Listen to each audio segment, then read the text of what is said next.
Good evening, everyone. My name is Mayusha Maharaj, and I'd like to welcome you to the Wednesday live sessions with Raise the awareness for coaching of educators. Thank you so much for joining us again. Before I dive into our topic and I introduce you to these beautiful ladies that are joining me today, let me just quickly give you, for those of you who are joining us for the first time, a little bit of background about Grace.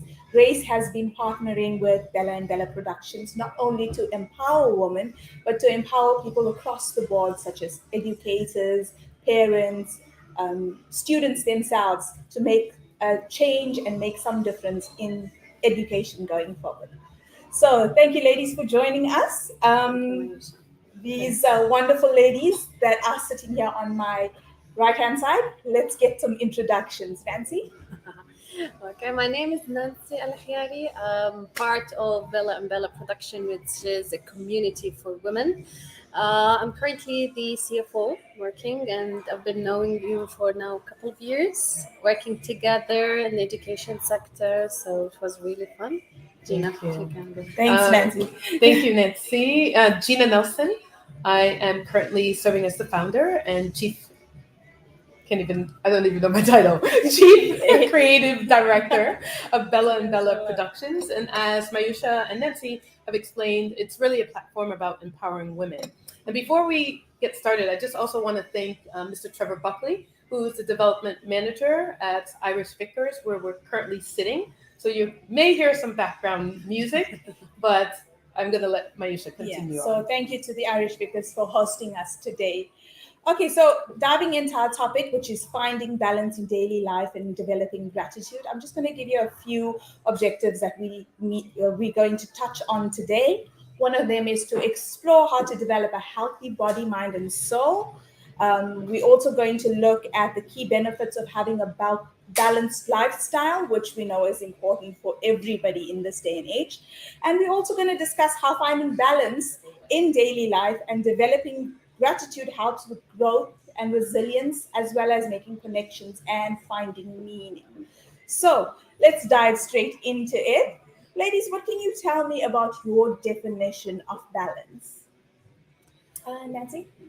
For me, it's about, catering for all your need as a person, like what your body need, what your mind need, and what your soul needs. And sometimes like that divides into a little bit more smaller things. Like for example, when you talk about how you can do the three of them, like your work life, with your personal life, whether it's family, friendship, other relationship. So trying to find that balance where you can, of course you can't have it all at the same time, but you can have like adequate time for every part of your life.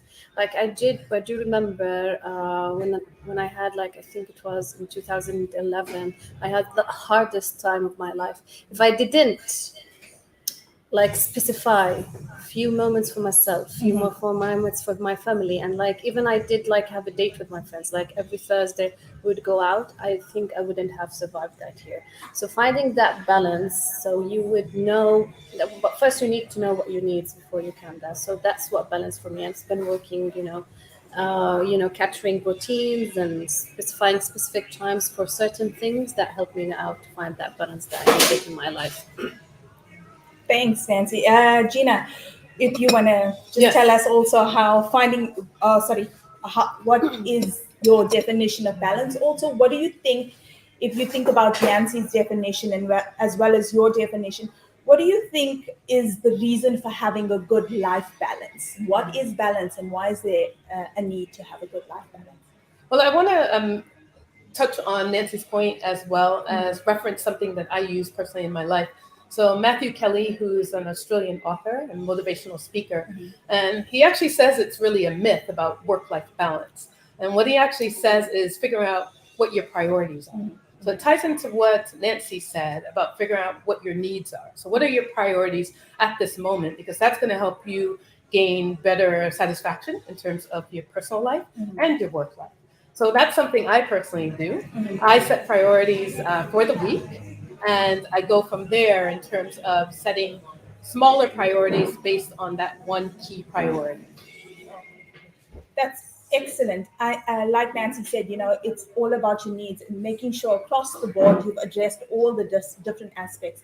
And priorities is so important because it touches on things we spoke about, like what are your goals, what are your needs, why do we do this? So that I totally agree, Gina. Like when you have your priorities and then you focus on that, then it's easier for you to find that balance to make sure that you also being taken care of at the same time, making yourself a priority. It's like, if you know that you want, you like I love my me times. Yes. The me time, yes. Yeah, me times are very important, and for me there should be daily. Like I can, like even if I'm going out all day, I should have at least 1 hour before I go to bed to have a me time to able to function for the next day. Yeah. So I guess like those little routines, this is how you find your balance, because you can't, like, if you someone who loves to hang out with yourself, but you need to hang out with other people because you need these relationships to have a healthy life.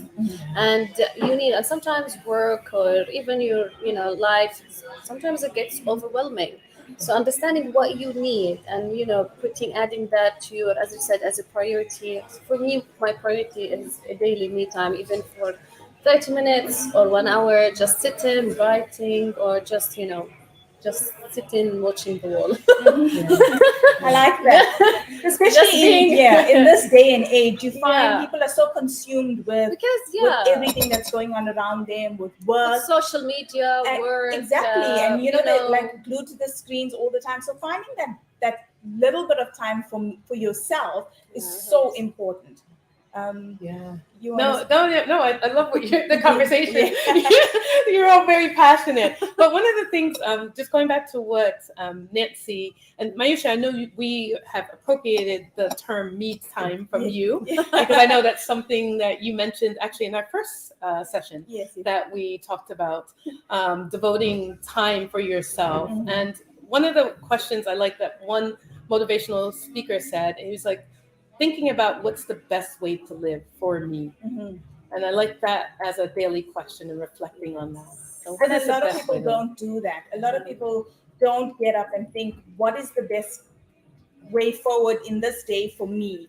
And so, like you saying that, what is the best? That is really, sort of inspirational. Mhm. So I think a lot of people need to adopt that sort of motto in life: is focus more on yourself. What is my priorities, and how do I now achieve that so that I can balance myself out and become understanding that they could change. You Yeah. can't, like, we grow as a human. better? That's so true. Your needs, priorities, they change by time. So sometimes don't get stuck on something that you thought of that you needed in your 20s, and your 30s is a little bit different, and your 40s is different as well. It's So so always, nice to embrace change and growth.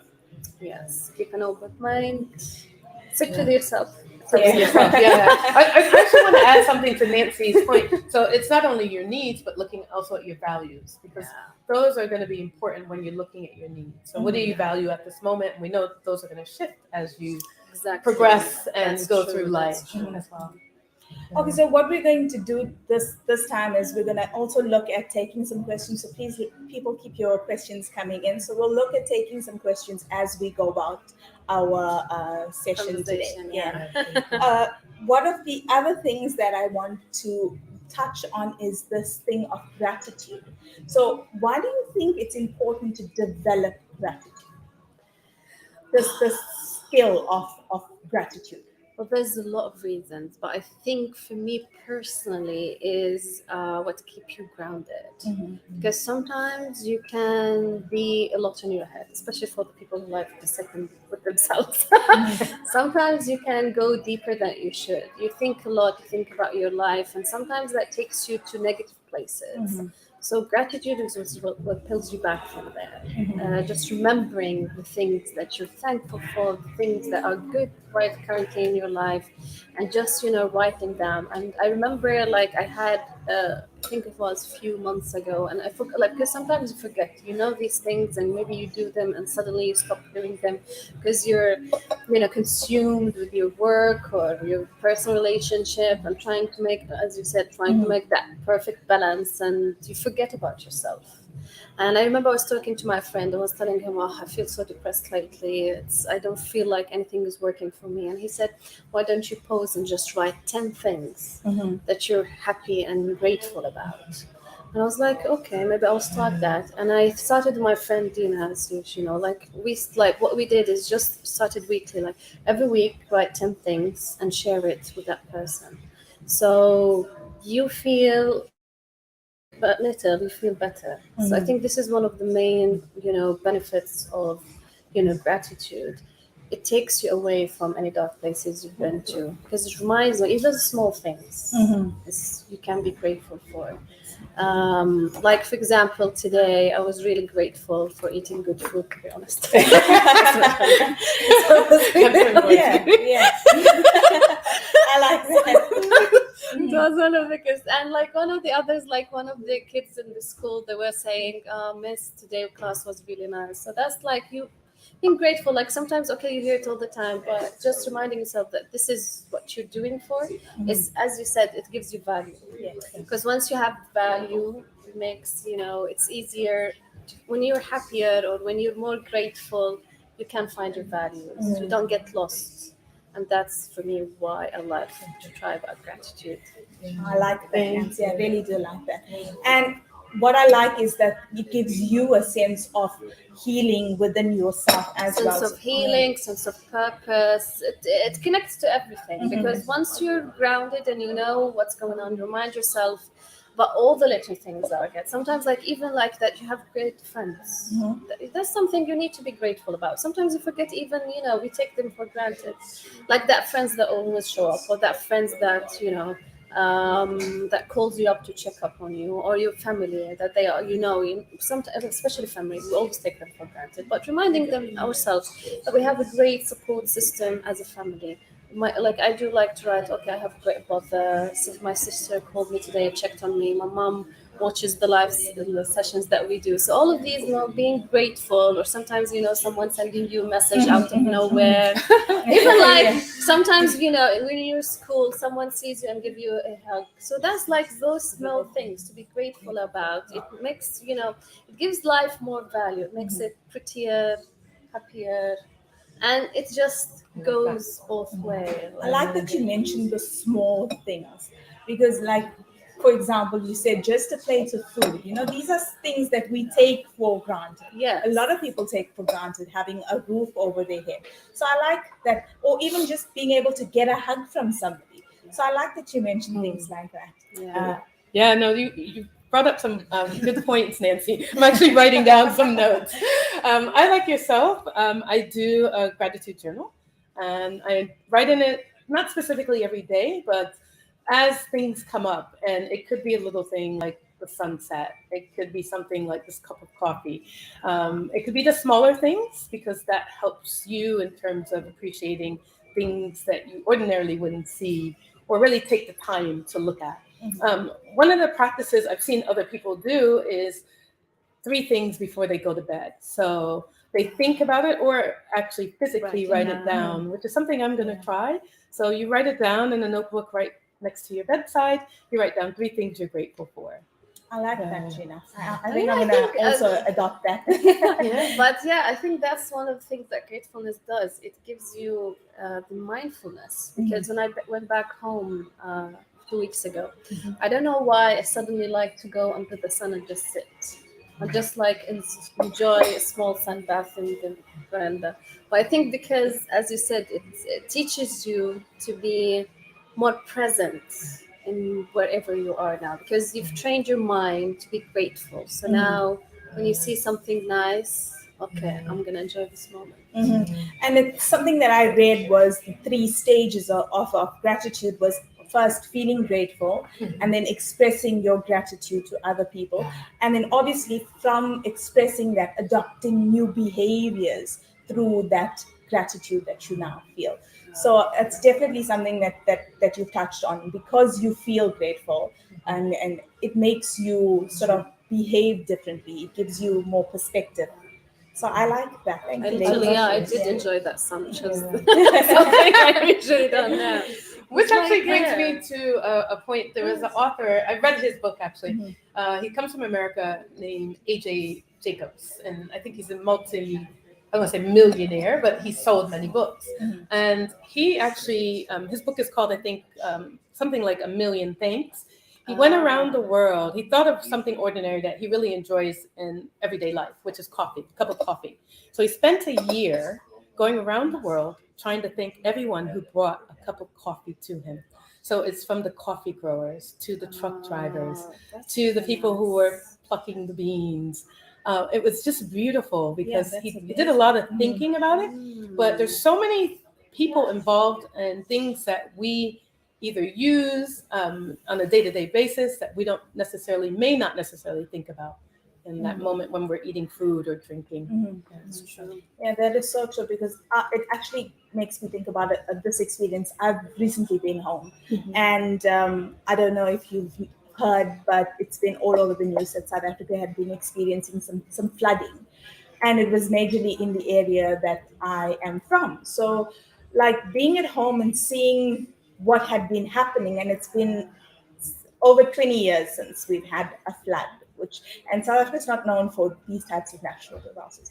So, when you're reading the newspapers and you're seeing what people are going through, it gives you so much more gratitude for just being able to, just be where you are, survive that type of thing. So, True. those little things that you're talking about, going back, nobody thinks about that. So it's nice that, like to get people talking and thinking about that way of life.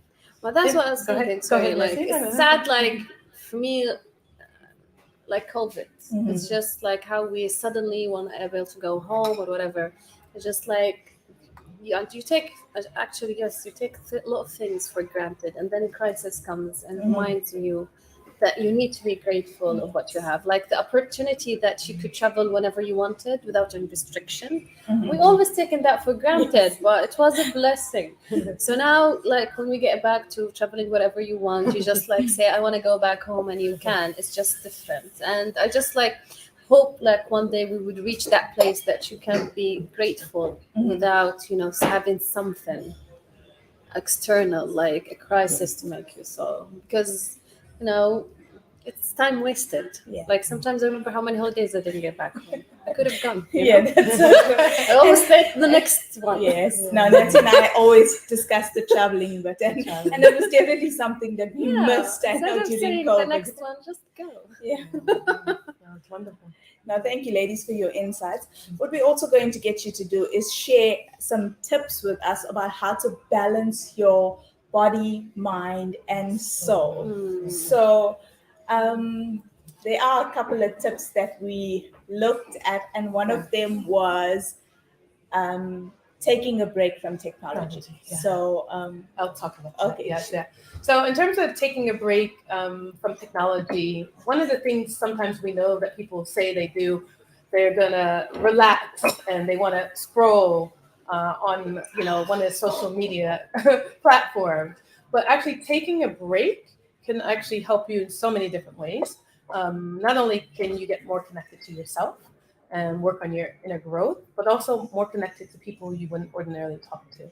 So some of the practices I do now, when I go into a bank, I just went in a bank today because I was trying to get a clearance letter, and I said I'm going to turn my phone off because I said pre-cellular phones, I had to come into a space, sit there, be observant, pay attention to those who are serving me Yeah. without the distraction of a mobile device. So I do that.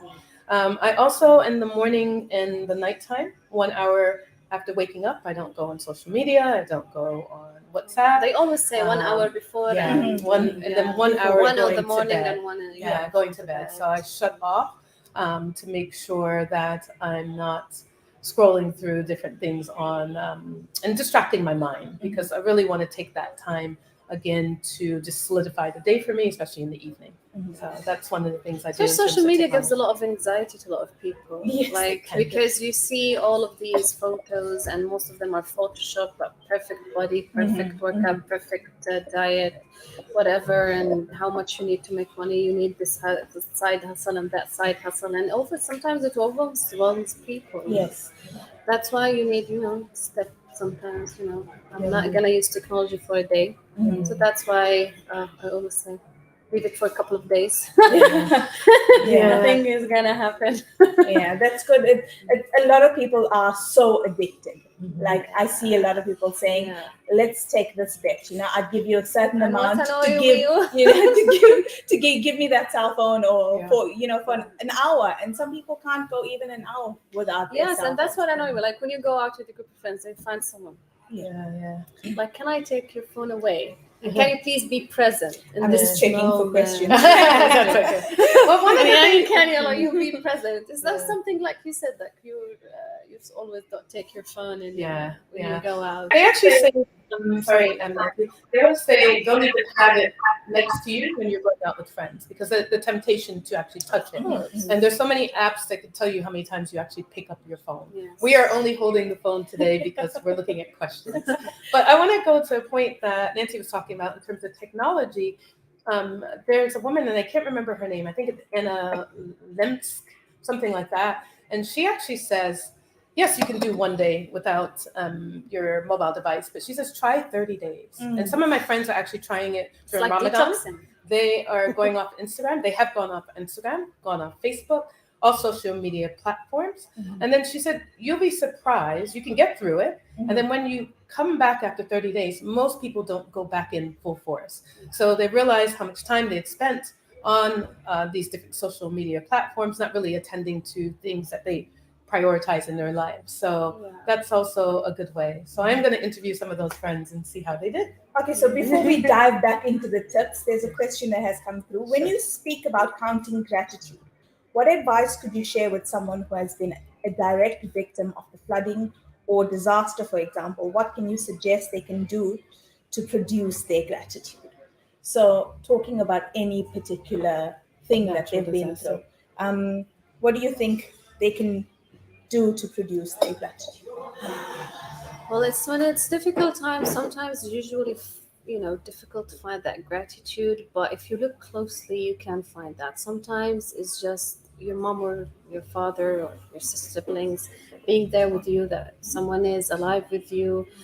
Sometimes that how much, like it depends how much the flood just did. Like was it super extreme? If not, could have been worse. Like for example, today I was telling, like we had an accident this morning. Was like, as long as she's safe, it doesn't matter. And things can be eventually like money, things that can be equal. So as long as you are healthy and the people that you love are healthy, then you should be grateful. I love that. And answer. for me, like I don't know, sometimes like spiritually, or if you it depends on if you have God or whatever. Like for me, I do believe like whatever is taken from you, eventually it will come back to you. Just keep believing and keep saying thank you, and eventually it will come around. And once you're grateful, even if you're difficult times, God will surprise you with something big at the end.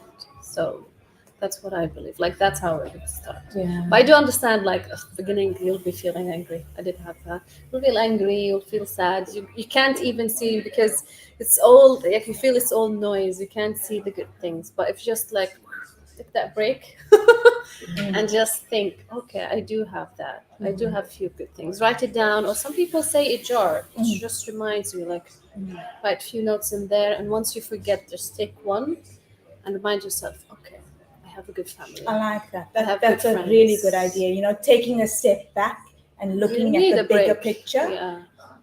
or also just putting things there in a jar just to pull it You could, out and because you remind could you. start with one, but that one would be 2 next day, then 3, then 4. Doesn't have to start with 10. You can start with 1. That's like the pod before it flowers. That one, and then eventually it will grow. Nice. I like it. Today. Thank you, Nancy. A couple points you mentioned. So Nancy talked about just saying thank you. So even sometimes if you don't feel grateful, they say just there's so much power in just saying thank you. Even if you so eventually your body will and your mind will connect with that. So saying thank you and just looking at the small things that you do have. So in my grateful journal every week, regardless of what week it is and what I experienced throughout the day, the first thing I put on there I'm grateful for is life and great health. And that's the first thing on every It's the top of the line, life and great health, because I always would have that. Then Nancy, I like what you talked about, the jar, because we've mentioned this to a lot of educators as well. So sometimes you're not going to have a great day as an educator, or as an individual just going through life. So you prepare a jar, you put little pieces of paper of some of the most memorable moments you've had in the past. Yeah, it'd be nice. And when you're having that not so great day, you take one out. Just pick one. Yeah, it's very powerful. That's Yeah. really nice. Thank you, Nancy. That's so good because, like we discussed, it gives your body, your mind, so much of relief just to remember that and be grateful for it, as opposed to in that day where you're feeling, oh, everything's going wrong right now. That's true. So it's so nice to go back and be grateful for the little things, or even just be grateful for life Itself, I like that you said that, material things can be Yeah. replaced. Yeah, yeah, which they is so can be true. replaced. It's people like you just reminded me. Like I remembered once read somewhere that the chance of you are being alive are so slim Yes. that you just should be grateful that you're actually here on earth. Yeah, that's true. Like 1,000 ways to die. So be grateful for that. Yeah, and you're lucky like to be born, because I think I'm not sure if it's 4 million or if even more trillion. I don't remember the number, but it's just like a huge probability that you're here. Like it's a very small probability that you're here. So it's just a big number. I just don't remember what it is. So That's a yeah, good we should be point. grateful. One of the things, Mayusha, before you continue, Yeah, sure. one of the other things, just going to the topic of today's session, is about developing gratitude. So even if you're not there yet, so the person who wrote the question in about, how can I be grateful in this moment when there's all this flooding? So it can be developed over time, and little It's steps time. are important there. So, One of them is accepting. Like you have to accept your situation. If you stay angry and resentment, or feeling sorry for yourself and for the people around you, it's difficult to reach that gratitude. First you have to accept, like, life is not easy, everybody has their situation, and it's not that, like, whatever happens, it's gonna move on. It's Like, going to pass. Yes. nothing is forever, whether it's good or whether bad. Like, Mhm. this is one of the things, I think Tom Hanks said it, if I'm not mistaken. Like, he said, this too shall pass. Yes. Like, if you're happy, this too shall pass. If you're sad, this too shall. If you're depressed, it shall pass. So everything will pass eventually, because this is life. It's just gonna keep Yes. it's up and down. It's just how we, Mhm. they say our attitude to whatever comes in our life, and everything can be developed, as Gina said. Like, gratitude can be developed as So well. living in the moment and just being grateful for that particular moment, whatever it may be. Thankful, grateful. That's a great start. Being spiritual helps as well. Yes. So the spiritual, let's talk a little bit about the spirit, because we spoke about body and mind. So being spiritual, so what would you say are some of the things that you do to be a little bit spiritual? For me, I usually have little talks in my head with God. That's what I do. That's like prayer times helps. Like for us, like sometimes like prayer time, you sit, in your prayer time and you think. You feel grateful, you feel thankful, you remember that there's things that are bigger than your small problems. Because sometimes it's good to remember that whatever you have an issue, someone else having a bigger issue than yours.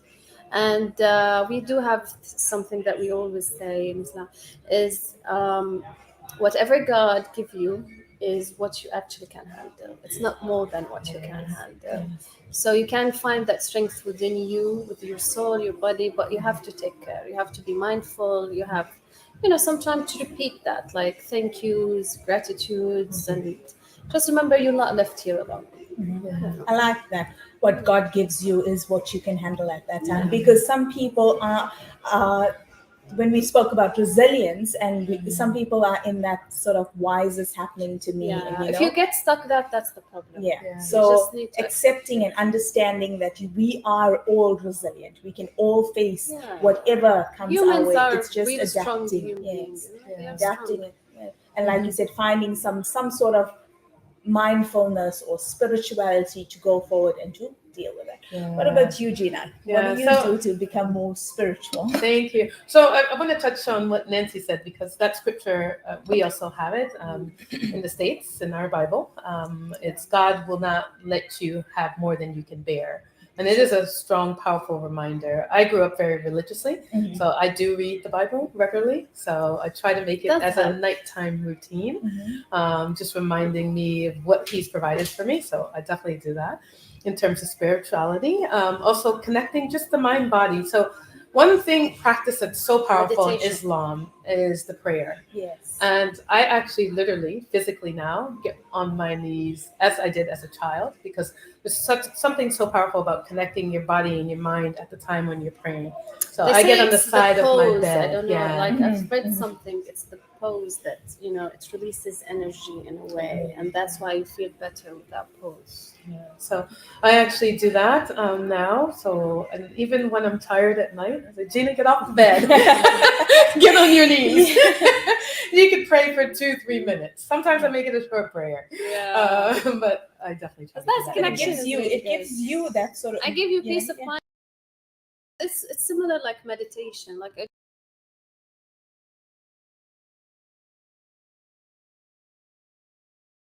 Like meditation is between you and your body, but prayer is between you and the higher beings, or like God for yourself, for example. So that's what maybe calms yourself a little bit, and put things into perspective. So it's so important to put them all together, and sort of that's how you balance things out. So, and you just have to find your own way. That's what I say. Like my way shouldn't be like Gina's. Gina's not like my. Like everybody, you just figure out your own equation that works for you. Coming from the back. Yeah. Okay, so we're going to dive back into the tips, and one of the other tips that we were looking at is spend time outdoors. I've been practicing that actually lately, especially because the weather has been really nice lately. So yeah, going to the park and just sitting there, like going outside and just connecting to nature, seeing people, what they're doing. Like friends and I, we do have like those chairs, portable chairs, so we just take them out into the park and have tea sometimes. It doesn't have to be something grand. It could be just having a cup of tea, having a small chat, enjoying the nature, looking at the trees. So that brings you back to mindfulness, what we talked before, because you can just sit there, enjoy the moments, looking at the birds flying, the different colors of birds, the different colored flowers that are present, the different trees. I remember one day we just spent looking the name of each tree, just because you're just enjoying the nature that you're sitting. And sometimes it's really nice as well to do exercises. Like instead of doing because we all go to the gym or maybe do exercise at home, it's better to go outside, go for a run, for a walk. Walks are really nice. Like it releases actually the stress that you have for the day, and it's really helpful, especially for the people who have morning depression. So if you go for a walk in the morning, it actually calms you down.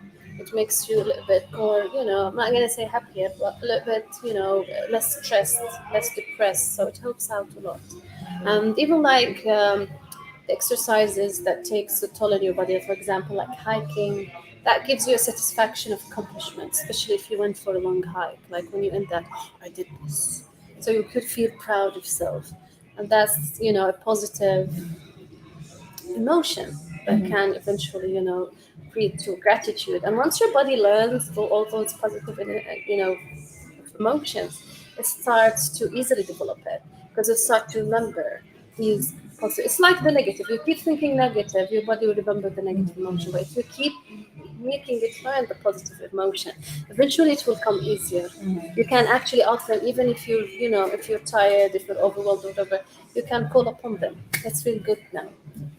That helps a lot. So that's really nice, spending time outdoors, and it also links back to disconnecting from technology. So taking a break and actually just leave the phone time at home and go outside. Okay, if you get lost with hiking, you need this. Okay, we're going to quickly take a question here. It says, has social media disconnected us more with people who are close to us, like family, and wrongly connected us with people who don't matter in our lives? Do you agree or disagree with that? I disagree. I use social media. Well, there are different theories on why people use social media. If it is, there's someone that I listen to regularly on the podcast, and he actually shut down social media because it was making him anxious. He was comparing himself to other people. But I think it could be a powerful tool to connect to with distant relatives that you have not seen in years. Like some of my cousins that I grew up with, I haven't seen literally in 15 years. And it's been so powerful to reconnect with them on some of the different social media platforms. So I say that it's each individual circumstance, and you have to weigh that in. But I always say, do what you think is best for you and align that with your values. So if you Thank say you. you prioritize family and relationships, maybe work on that. Yeah. I do think that as well because it is what you set for yourself. For me, like for example, when I moved in here, I used not to talk to my family all the time, but after a while, I've noticed like that was not okay because, as you said, when you think about your values, like my family is one of my priorities. So after that, I set up like 1 hour every day to chat with the family and just check in, even if we're not talking something important, just check in. Sometimes even when I'm cooking something, I'll just have my mom on the phone just to have that face to face. So for example, these like types of social media is okay because you're connecting now, but it's preferable for me than sending a message. Like I'm old fashioned, I don't like messages. Yeah. Like I prefer to a phone call. Have a call, yes, I like that Yeah, a as well. phone call or going to sit and see. But as Gina said, you need those for the people that not near you. Like because as you grow up, you have a lot of friends and family that spreads out around the world, and you can't always have the right time to have that video call, or you can't travel and see, like especially in COVID. So you need this social media to keep connecting. Even sometimes, like when you see a meme or an article you like, and this friend will like it or this relative will like it, you keep connected. Otherwise, we'll you will have a lot of people that you enjoyed your time with in that maybe years you Yeah, haven't so seen. that's so true. So it's important It's just the balance you for create. the right Balance use you of create. technology. So it depends Yeah. on the person what they're using the social media for. And that's now on the phones you can limit yourself. Yes. Yeah, you can have some configuration not to use, maybe configuration just to use it for 2 hours or 1 hour to remind you خلاص كفي. Yeah. No, It's definitely. done, please get off your phone. Okay, so we're going to take one more question. Okay, It no says, problem. how can someone help their own family develop gratitude? Do you have any techniques to nurture the healthy atmosphere within your close I environment, think it's families, sharing. friends, or at workplace? For me, what work is sharing. Like, just sit and ask them to what they are grateful. You remember that, like the thing that you used to do, and what's the highlight of your day or the highlight of your week when there were meetings. They were really nice. So instead of highlight, maybe what you're grateful for today or for this week. Like, taking up this conversation. Because if you tell them, oh, let's write it down and meet, maybe they will say no at the beginning. Few of them will say yes, but maybe most of them will. But so have it like a question in the conversation. At first, maybe they will be, what are you talking about? And eventually, they will get used to it if you keep persistent. Like the highlight thing. I remember when she first asked it, everybody like, I don't know. I can only think of negative things. I can't think of something positive. But then eventually, because you're expecting this question now, you could start thinking, okay, what is my highlight for today, for tomorrow, and then you come up with the best highlight. So when you go to fill everybody in, the highlight that Nancy's talking about is every time we would meet to have a team meeting, Gina would say, so what was your highlight for the week? So we'd always start with Gina asking us what was our highlight for the week, and a lot of the time the highlight was something that went wrong. So until we eventually started looking at it, like Nancy said, in a positive way, and then looking at what was an actual highlight. That was good. One of the things, just in addition to the highlight, because I find with asking how you're doing, and as opposed to asking how you're doing, which could give you a varied response, but if you ask highlight, it shifts the language, it shifts the mood, and the focus for that meeting. But one of the other things my dad used to do with us was ask each of us, what are you thankful for, before we ate dinner. So that was one thing he did at the dinner table. And then one beautiful practice that Julie Foudy, who's a founder of a podcast called Laughter Permitted, she does with her son and daughter. So she asks them every night, what is one glow? So one is one highlight you have, and what is one grow? So one grow in which you could develop further. So they do a glow and a grow for the day, which I thought is very powerful. That's really nice. And those are sort of tips that, like you said, you can do it with family, you can do it at the workplace, in any setting. So That's true. that's really, really nice because it helps not only to develop that gratitude, but it also helps you to grow as a person, to progress, and to sort of see what your That's true. priorities are, to help you to balance. Being Yes. grateful and spread that gratefulness. Okay, so we have another question that's just Sure. come through. Okay. When you don't use the phone's social media, do you feel fear of missing out, FOMO, or JOMO, joy of missing out? Can you advise how to shift from one feeling to another? So, do I you know feel that like you're missing out, or you're No, excited no. for missing Because you know- whatever out? on the social media is gonna stay on the social media. So what, like, if you would, I don't know, like, I don't know what most people do on social, but if you follow up like a certain celebrity or a certain news, you just can look that up and scroll down for that 2 minutes. So you're not missing anything when it's social media. Yeah. You're missing only life, because in life you can't go back. Mhm. On social media you can go back. You can go back to 2000 to 19,000. So it's, I like that because I always you say can't go back. I'm too busy living my life to be online. Yeah, you can go back whenever in Yeah. social media. What, you can go back on people, on Mhm. family, on Yeah. life. But it's interesting because that fear of missing out, I've heard it several times. And if I look back at myself at 25, yes, I felt like if I wasn't at every party, I'd said yes to everything. So now I know I say no a lot more often. Oh, So That's now I've actually narrowed it down. So I don't do more than 3 commitments a day, whether it's an online meeting, a meeting amongst work colleagues, and or like an engagement, like going to work out. So no more than 3. And I started this as of last week because I literally felt like I was running from one thing to the next. So So- that can be translated to social media. No more than 15 minutes each platform if you're on a different platform. That's true Like because 15 for Instagram, 15 for Facebook. I like that you said that, Dina, because I call it the art of saying no. And I always say to people, Like that. you've got to learn the art of saying no, because a lot of people You know, don't. I'm sure, like the ones who are asking social media, maybe it's more about because a lot of people connect through Instagram, or you don't have to respond every time, every minute. Like, you can respond when you feel like responding. I don't know, like, I do feel that's more comfortable for me. Like, Gina knows sometimes I'm late in my response, but I respond when I'm in the zone to respond to messages. Because I don't like to have my phone all the time with me, so sometimes I don't even check WhatsApp until, like, I do have two, one for work and one for personal. For example, for the work one, it doesn't have even notification. I'll just check when I go back to work. It's surprising that you said that, Nancy, because I've got Because- new team members. And so I actually said to them, if I don't respond, message me anytime. But if I don't respond immediately, please don't feel that you haven't done anything wrong. I will definitely get You back will to respond you, to her. but just not Especially, exactly. it's like creating at that boundaries, time, yes. especially for work. It ends at 3. I think after 3, it's optional for me to respond. Otherwise, wait for next morning. Because you need that balance. We go back to the balance. Because if you don't create balance and boundaries, everything mush together, you're gonna burn out. Okay, so I'm going to take another question. Sure. Can you share what a parent can implement in a child's growth to teach them about expressing thankfulness? Good. That's a great question. Mhm. Like I said, start small. Small exercises. So one of the exercises, I tutor a young girl who's 9, and I asked her to take herself out on a walk and just observe and bring her mother. I said, bring a parent.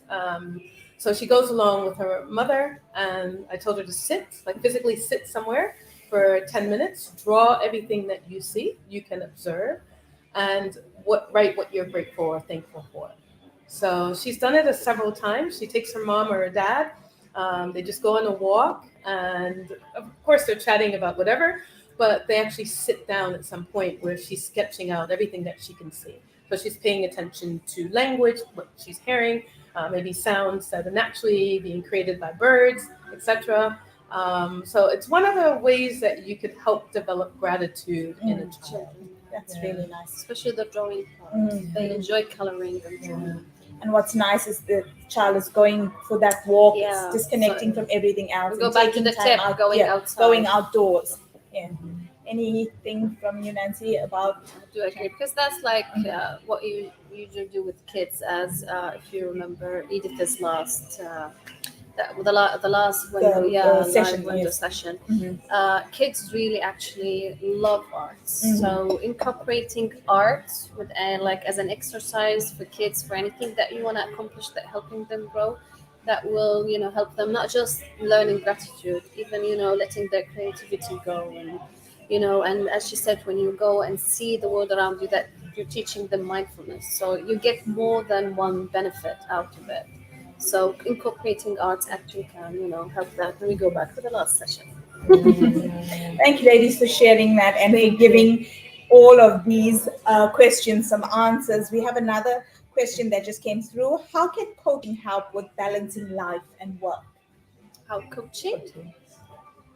You being coached, or Coaching. Okay. How can coaching help with I balancing think if you life? go to a coach, of course they will help you because that's more Jacobs. Yeah, going to a life coach. Yeah, they Do will you- help I you think- highlight Mhm. where you're missing out, and but sometimes you need other people telling you what to do.